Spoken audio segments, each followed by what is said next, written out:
Hello everyone, this is Prashant Singh and welcome to AC plus. मैं आशा करता हूं कि आप सभी ठीक होंगे और आपकी पढ़ाई बेहतर तरीके से चल रही होगी। देखिए, मंजिल कितनी दूर है इस बात को सोचकर आपको घबराने की कोई भी ज़रूरत नहीं है, क्योंकि अगर आपने एक बार ठान लिया है, आपने एक बार हौसला बना लिया है, तो आप कितनी भी दूर मंजिल आपकी रहे, आपको मंजिल मिलेगी जरूर।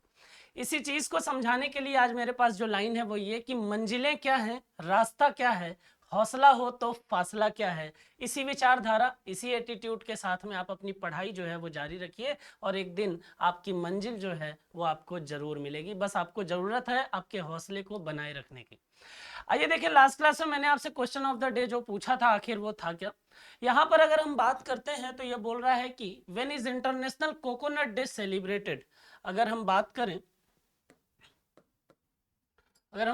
तो ये बोल रहा है कि इंटरनेशनल कोकोनट डे जो है कब मनाया जाता है, अंतरराष्ट्रीय नारियल दिवस जो है वो कब मनाया जाता है। इसमें बहुत ज्यादा डिटेलिंग की आपको आवश्यकता नहीं, सिर्फ आपको एक डेट याद रखनी है कि सर 2 सितंबर की अगर हम बात करते हैं तो 2 सितंबर को ही क्या मनाया जाता है, इंटरनेशनल कोकोनट डे। ताकि कोकोनट की, नारियल की जो भी खासियत है, जो भी महत्व है, उसको हम क्या कर सकें, सभी लोगों को समझा सकें, उसके महत्व को बता सके। इसके लिए अगर हम बात करें तो इंटरनेशनल कोकोनट डे जो है वो सेलिब्रेट किया जाता है। सिर्फ डेट याद रखनी है, कब मना रहे हैं, 2 सितंबर को।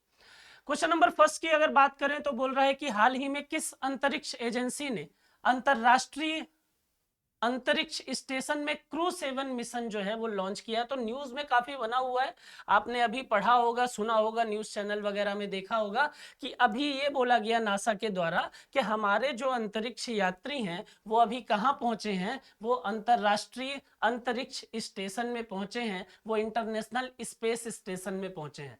तो याद रखिए कि किसने ये किया है, किसने लॉन्च किया है, क्रू 7 नाम का मिशन जो है वो किसने लॉन्च किया है, वो लॉन्च किया है नासा ने। बात समझ में आ रही है। तो नासा के क्रू 7 मिशन के अंतरिक्ष यात्री हाल ही में अंतरराष्ट्रीय स्पेस स्टेशन जो है वो वहां पर पहुंचे हैं।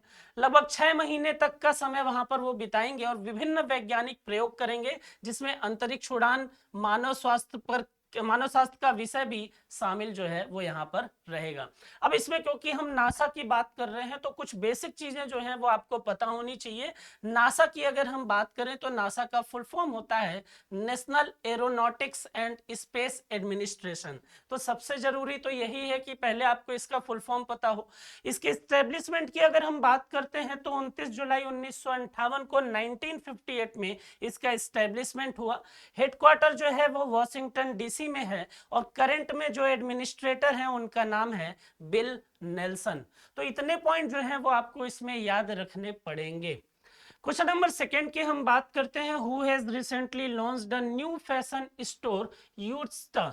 अगर हम बात करें यूस्टा फैशन स्टोर की तो वो यहाँ पर पूछ रहा है कि किसने उसको हाल ही में लॉन्च किया है। देखिए, यूस्टा फैशन स्टोर जो है वो जैसे मान लीजिए कि रिलायंस ट्रेंड्स वगैरह है, मैक्स है, पेंटालून्स है, उस तरीके का एक और फैशन स्टोर है जिसको हम यूस्टा के नाम से जानते हैं। अगर आप इस क्वेश्चन के बारे में देखेंगे तो आपके लिए सिर्फ इतना ही इंपॉर्टेंट है कि सर ये किस कंपनी का प्रोडक्ट है, किस कंपनी के द्वारा इस फैशन स्टोर को क्या किया गया है, लॉन्च किया गया है। तो आपको सिर्फ इतना जानना है कि रिलायंस रिटेल का ये प्रोडक्ट है और हाल ही में रिलायंस रिटेल ने ही क्या लॉन्च किया है, एक फैशन स्टोर जिसको आप यूस्टा के नाम से जानते हैं। बात समझ में आ रही है। तो फिलहाल आप इतनी चीजें ही इसमें याद रखेंगे।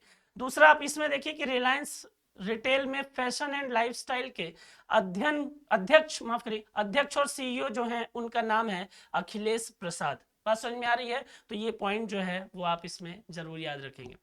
क्वेश्चन नंबर थर्ड की बात करें, बोल रहा है कि who was Dev Kohli who passed away recently. हाल ही में देव कोहली का निधन हो गया था, वे कौन थे। तो याद रखिए कि वो एक गीतकार थे, वो एक लिरिसिस्ट थे।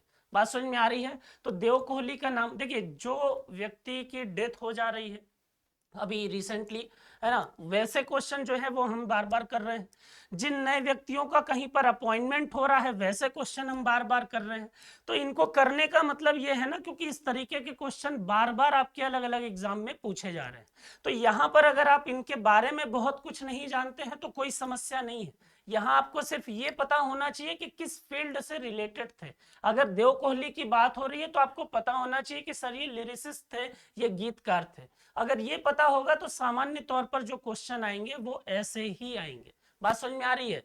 चलिए इनके बारे में अगर हम देखें, देव कोहली ने लाल पत्थर, मैंने प्यार किया, हम आपके हैं कौन, बाजीगर, जुड़वा 2, Musafir, Ishq, shoot out at Lokhandwala, taxi number 911 जैसी 100 से ज्यादा फिल्मों के लिए सैकड़ों सुपरहिट गाने जो हैं वो दिए हैं। तो आप याद रखिएगा कि देव कोहली जो है वो कौन है, वो है एक लिरिसिस्ट, एक गीतकार। बात समझ में आ रही है? चलिए नेक्स्ट पॉइंट की, नेक्स्ट क्वेश्चन की हम बात करते हैं। क्वेश्चन नंबर 4 जो है वो क्या बोल रहा है उसके बारे में थोड़ी चर्चा करते हैं। क्वेश्चन नंबर 4 बोल रहा है कि बंधन बैंक को पेंशन संवितरण का अधिकार जो है वो किसने दिया है। देखिए बंधन बैंक की अगर हम बात करें तो बंधन बैंक जो है वो एक बैंक है, बैंकिंग सेक्टर पर ये काम करता है, और उसको अभी जो अधिकार मिला है वो कौन सा, पेंशन डिसबर्समेंट का या पेंशन संवितरण का। तो ये अधिकार किसके द्वारा दिया गया है? तो अगर मैं बात करूं बैंकिंग की, तो याद रखिएगा कि बैंकिंग से रिलेटेड जो भी रेगुलेशन होंगे, जो भी नई चीजें होती हैं, उन पर नियंत्रण, उन पर रेगुलेशन करने के लिए जो अपेक्स अथॉरिटी बनाई गई है उसका नाम क्या है, उसको हम कहते हैं आरबीआई। तो यहां पर भी आरबीआई ने ही, रिजर्व बैंक ऑफ इंडिया ने ही क्या किया है, बंधन बैंक को एक अधिकार प्रदान किया गया है, कौन सा, पेंशन डिसबर्समेंट का। आरबीआई के बारे में अगर हम यहां पर देखते हैं तो याद रखिएगा कि आरबीआई का जो एस्टेब्लिशमेंट हुआ है वो आरबीआई एक्ट 1934 के तहत हुआ है, ठीक है। और कब हुआ है, तो आरबीआई एक्ट 1934 के तहत 1 अप्रैल 1935 में। उसके बाद अगर हम इसके नेशनलाइजेशन की बात करते हैं तो ये नेशनलाइजेशन भी हुआ, इसका कब हुआ, तो याद रखिए 1 जनवरी 1949 में इसका नेशनलाइजेशन हुआ, राइट। नेक्स्ट आरबीआई के बारे में अगर आप देखते हैं तो आरबीआई के फर्स्ट गवर्नर भी आपको पता होना चाहिए। तो आरबीआई के अगर हम फर्स्ट गवर्नर की बात करते हैं तो उनका नाम है सर ऑसबोर्न स्मिथ, राइट। और आरबीआई के अगर फर्स्ट इंडियन गवर्नर पूछे तो उनका नाम जो है वो है सीडी देशमुख। और करेंटली जो आरबीआई के गवर्नर हैं उनका नाम है शक्तिकांत दास। और इनके अलावा 4 डिप्यूटी गवर्नर भी होते हैं। और आपके लिए जो क्वेश्चन है वो ये कि करंट में आरबीआई में जो 4 डिप्यूटी गवर्नर हैं उनका नाम क्या है। तो आप फटाफट इसको ढूंढेंगे, और पहले भी मैं बता चुका हूं, ठीक है। आप इसको ढूंढिए और मुझे कमेंट करके बताइए कि आरबीआई के करंटली जो वर्किंग फॉर्म में है, सिटिंग फॉर्म में है 4 डिप्यूटी गवर्नर, उनका नाम क्या है। तो याद रखिएगा कि बंधन बैंक को जो पेंशन डिसबर्समेंट का अधिकार दिया गया है वो किसके द्वारा दिया गया है, वो आरबीआई के द्वारा प्रदान किया गया है। क्वेश्चन नंबर 5 की हम बात करते हैं, मोस्ट इंपॉर्टेंट क्वेश्चन। चंद्रयान 3 के बाद इसरो की अगर हम बात करते हैं तो इसरो ने एक और कीर्तिमान हासिल करने के लिए एक कदम जो है वो और बढ़ाया है, और उसने सूरज से संबंधित जानकारी को इकट्ठा करने के लिए, एकत्रित करने के लिए एक नया प्रोजेक्ट लॉन्च किया है, जिसको आप किस नाम से जानते हैं, जिसको आप आदित्य L1 के नाम से जानते हैं। आदित्य नाम जो है वो सूरज का ही होता है, इसलिए इस प्रोजेक्ट का नाम दिया गया है, सैटेलाइट का नाम दिया गया है आदित्य L1। अब अगर हम बात करते हैं, यहाँ पर बोल रहा है कि when was Aditya L1 launched, Aditya L1 जो है उसको कब लॉन्च किया गया है। तो अगर आपको पता होगा तो याद रखिएगा 2 सितंबर को 11:50 पर, अगर हम बात करें 2 सितंबर को 11:50 पर सुबह क्या किया गया है, आदित्य L1 को इसरो के द्वारा लॉन्च किया गया है। बात समझ में आ रही है। अब ये आदित्य L1 जो है वो है क्या, वो करेगा क्या? तो आदित्य L1 की अगर हम बात करते हैं तो सबसे पहले तो आपको ये पता होना चाहिए, जैसे मान लीजिए यहाँ दो वर्ड हैं, एक वर्ड है आदित्य और एक वर्ड है L1। अब मैं यहाँ पर अगर आपसे पूछूं तो आपको ये पता होना चाहिए कि सर आदित्य मतलब तो समझ में आ रहा है कि सूरज की बात हो रही है, लेकिन ये L1 का क्या मतलब है?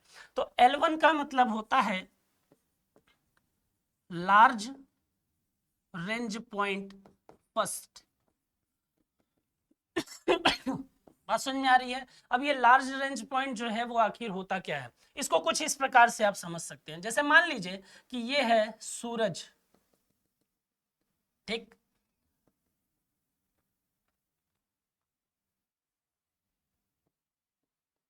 ये है L1 पॉइंट,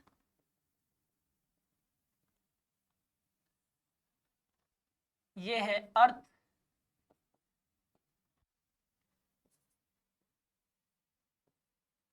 ये है सन, ठीक है। तो यहां पर अगर हम बात करते हैं तो याद रखिएगा यहाँ 5 पॉइंट मिले हैं, ठीक है। एक पॉइंट है जो कहलाता है L2, ठीक है। तो इस तरीके के L1, L2, L3, L4 और L5 जैसे 5 पॉइंट जो हैं वो देखने को मिलेंगे आपको। L3,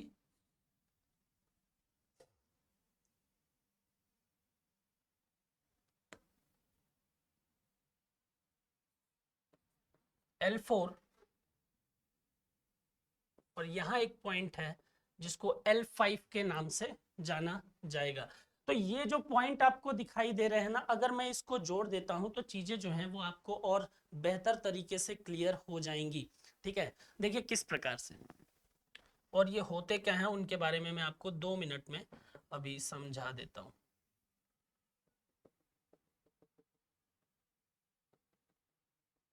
ठीक है, चलिए देखिए। अगर हम बात करते हैं, किसकी बात करते हैं, हम बात करते हैं L1 की। क्यों बात करते हैं? क्योंकि L1 जो है वो न्यूज में है। अब आपको ये समझ में आ रहा है कि सर ये जो है ये है सूरज, यहाँ पर है पृथ्वी और इधर उसके ऑर्बिट में मून आपको दिखाई देगा।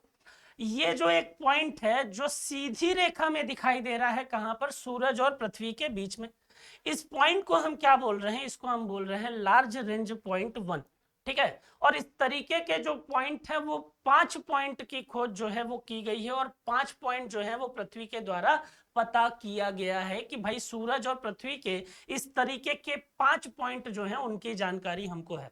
अब ये पॉइंट है क्या, किसको हम L1 बोल रहे हैं, क्या बोल रहे हैं? तो याद रखिए कि इसको बोला जाता है लार्ज रेंज पॉइंट 1, ठीक है। और ये लार्ज रेंज पॉइंट 1 एक ऐसी पॉइंट है जहां पर अर्थ की और सूरज की, जैसे सूरज और अर्थ दोनों की अपनी ग्रेविटी है, तो ये एक ऐसा पॉइंट है जहां पर दोनों की ग्रेविटी जो है वो आपस में टकराती हैं।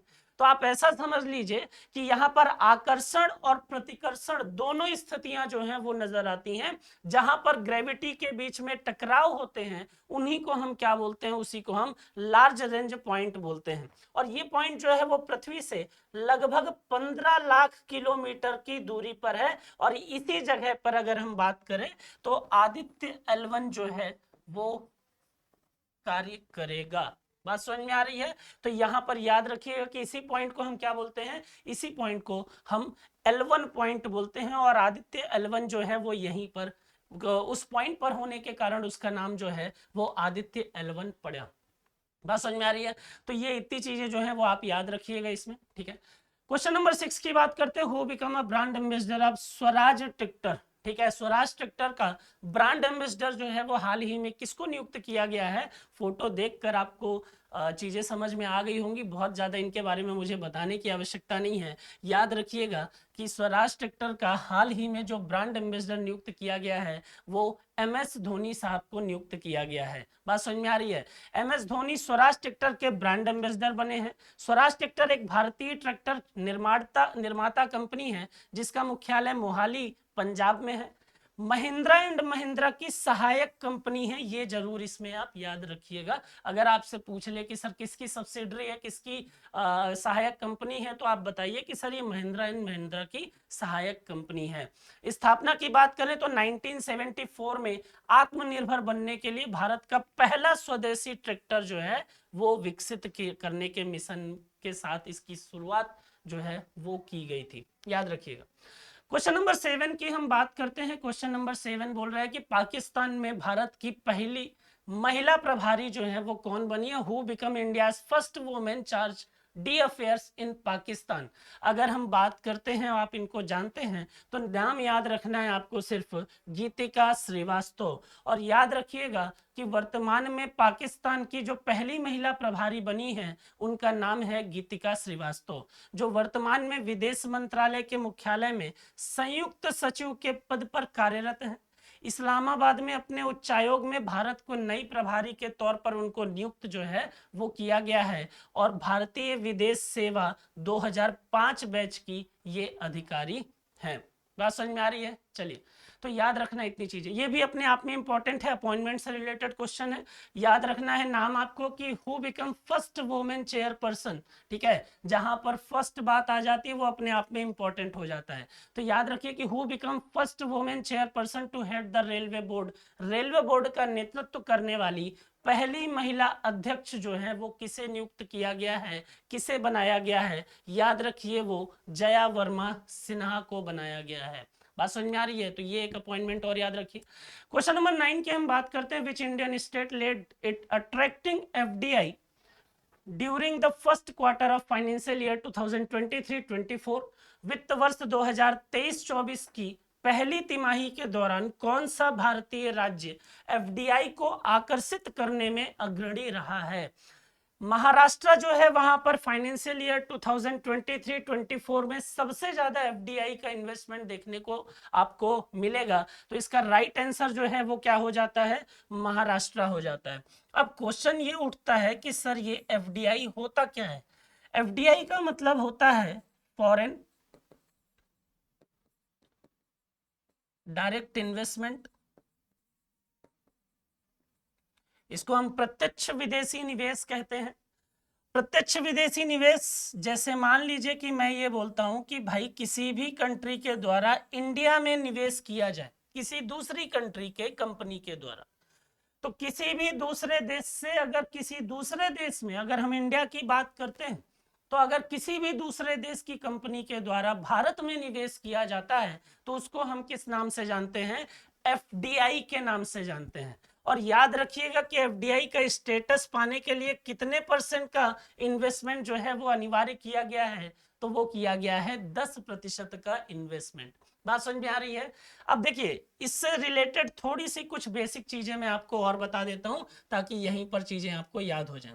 एफडीआई की अगर हम बात करते हैं सॉरी देखिए, जैसे मान लीजिए कि किसी भी कंट्री के द्वारा कोई नए प्रोजेक्ट में इन्वेस्टमेंट होता है, ठीक है, और कोई कंपनी आती है जो भारत में पहले से किसी कंपनी के प्रोजेक्ट में इन्वेस्टमेंट करती, तो इस दो तरीके का इन्वेस्टमेंट आपको दिखाई दे सकता है।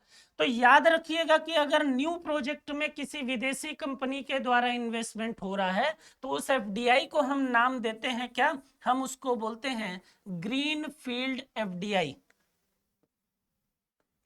हम क्या बोलते हैं? हम उसको बोलते हैं ग्रीन फील्ड एफडीआई। और अगर किसी ओल्ड प्रोजेक्ट में इन्वेस्टमेंट होता है तो उसको हम नाम दे देते हैं क्या? Brown field FDI. बात समझ में आ रही है? तो अगर कोई नया प्रोजेक्ट है तो वो ग्रीन फील्ड कहलाता है, अगर कोई पुराना प्रोजेक्ट है तो वो ब्राउन फील्ड कहलाता है। बात समझ में आ रही है? अब देखिए, अगर एफडीआई की हम बात करते हैं तो भारत में किसी विदेशी कंपनी का इन्वेस्टमेंट होने का दो रास्ते होते हैं, दो रूट होते हैं। एक रूट जिसको आप बोलते हैं ऑटोमेटिक रूट, इसी को हम एक और नाम से जानते हैं, आप इसको बोलते हैं मुंबई रूट, राइट। और दूसरा जो है वो कहलाता है एफआईपीबी रूट, जिसको आप फॉरेन इन्वेस्टमेंट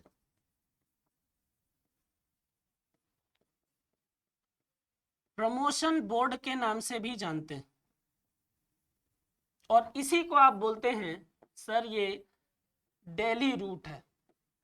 अब मुंबई रूट और दिल्ली रूट के बारे में अगर मैं खासियत बताऊं तो याद रखिएगा कि ये वाला जो रूट है वो थोड़ा सा लिबरल माना जाता है, उदार माना जाता है, और ये वाला जो रूट है यहाँ की जो नियम कानून है वो थोड़ा सा टफ।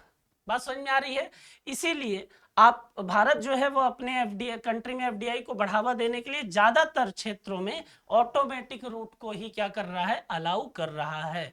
बात समझ में आ रही है? तो यहां पर याद रखिएगा कि महाराष्ट्र में फाइनेंशियल ईयर 2023-24 में सबसे ज्यादा एफडीआई जो है वो देखने को मिली है। क्लियर है? चलिए क्वेश्चन नंबर 10 की अगर हम बात करते हैं तो बोल रहा है कि खबरों में देखा गया ऑपरेशन मुस्कान। ठीक है, काफी पुरानी स्कीम है ये, लेकिन अभी न्यूज में चल रही थी, इसलिए इससे संबंधित क्वेश्चन जो है वो करना जायज बनता है। बात समझ में आ रही है? आपको ये पता होना चाहिए कंट्री के लेवल पर ये ऑपरेशन मुस्कान जो है वो चलाई जा रही है, और किससे संबंधित है? तो ये छोटे बच्चे जो गुमशुदा हो जाते हैं, जो अपने घरों को छोड़कर गलती से या किसी भी रीजन से, या उनको जानबूझकर उनके घरों के पास से, उनके परिवार वालों के पास से उठा ले जाया जाता है, तो भारत सरकार जो है वो ऑपरेशन मुस्कान के तहत वैसे बच्चों को ढूंढने का काम करती है और उनका पुनर्वास करती है और उनको उनके परिवारजनों तक पहुंचाने का काम करती है। तो यहां पर अगर हम बात करते हैं तो पूछ रहा है कि खबरों में देखा गया ऑपरेशन मुस्कान जो है वो किस शहर में लागू किया गया था? तो यहां पर याद रखिएगा कि वो मुंबई में लागू किया गया था। अभी जो न्यूज में आपको दिखेगा सबसे ज्यादा ऑपरेशन मुस्कान, तो वो किस जगह पर दिखेगा? वो मुंबई में दिखेगा। बात समझ में आ रही है? गृह मंत्रालय की परियोजना ऑपरेशन मुस्कान के तहत इस साल अब तक मुंबई पुलिस ने 5000 से अधिक नाबालिगों को बचाया है। इसका उद्देश्य की अगर हम बात करते हैं तो लापता बच्चों को ढूंढना, बचाना और पुनर्वास करना है। पिछले 5 सालों में बचाए गए कुल बच्चों की जो तुलना थी इस साल, उसकी तुलना में इस साल अगस्त तक मुंबई पुलिस द्वारा अधिक बच्चों को बचा लिया गया है। तो इस तरीके की योजना जिसमें लापता बच्चों को ढूंढकर और उनको उनकी सुरक्षा प्रदान करना, पुनर्वास करने जैसी चीजें जो हैं वो इस योजना में शामिल हैं। तो ये हमारे आज के 10 क्वेश्चन थे। आपके लिए जो क्वेश्चन ऑफ द डे है वो ये है कि when is world suicide prevention day celebrated? विश्व आत्महत्या रोकथाम दिवस जो है वो कब मनाया जाता है? ठीक है, थोड़ा ढूंढिए और फिर कमेंट करके, मैसेज करके मुझे बताइए कि सर विश्व आत्महत्या रोकथाम दिवस जो है वो किस दिन मनाया जाता है। बाकी आप पढ़ाई करते रहिए, खुश रहिए। Thank you so much.